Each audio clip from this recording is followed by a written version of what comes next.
பிரபல பின்னணி பாடகியான திருமதி எஸ் ஜானகி அம்மாவோட மறைவுக்கு தன்னோட ஆழ்ந்த இரங்கலை தெரிவிக்கிற மாதிரி தமிழ்நாடு முதலமைச்சரான திரு ஜோசப் விஜய் அவர்கள் ஒரு ஸ்டேட்மெண்ட்டை ரிலீஸ் பண்ணியிருக்காரு.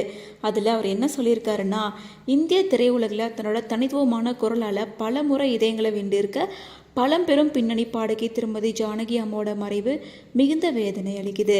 தமிழ், தெலுங்கு, மலையாளம், கன்னடம், ஹிந்தி உட்பட பல்வேறு மொழிகளில் ஆயிரக்கணக்கான பாடல்களை பாடி இசை உலகில் அழியாத முத்திரை பதிச்சாங்க.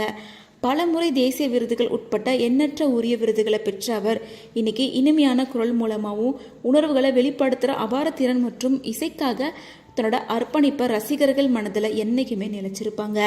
அவரோட மறைவு இந்திய உலகிற்கு ஈடு செய்யவே முடியாத ஒரு பேரிழப்பாகும்.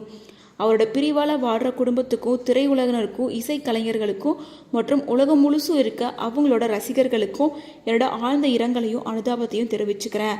அவரோட ஆத்மா சாந்தி அடைய பிரார்த்திக்கிறேன் அப்படின்னு சொல்லியிருக்காரு. இதுக்கு முன்னாடி பாக்கியராஜா அவர்கள் இறந்ததுக்கு இதுக்கு முன்னாடி நடிகரும் இயக்குநர்களுமான பாக்கியராஜா அவர்கள் பாரதிராஜா அவர்கள் இறந்ததுக்கு அரசு மரியாதை வழங்கப்படும் அப்படின்னு அறிவிச்சிருந்த நிலையில இப்போ ஜானகி அம்மா பல்வேறு விருதுகளை வாங்கியிருக்காங்க. ஸோ கண்டிப்பாக இவங்களுக்கும் அரசு மரியாதையை முதலமைச்சர் விஜய் அவர்கள் கொடுப்பாரு அப்படின்னு பலருமே எதிர்பார்த்துட்ருக்காங்க.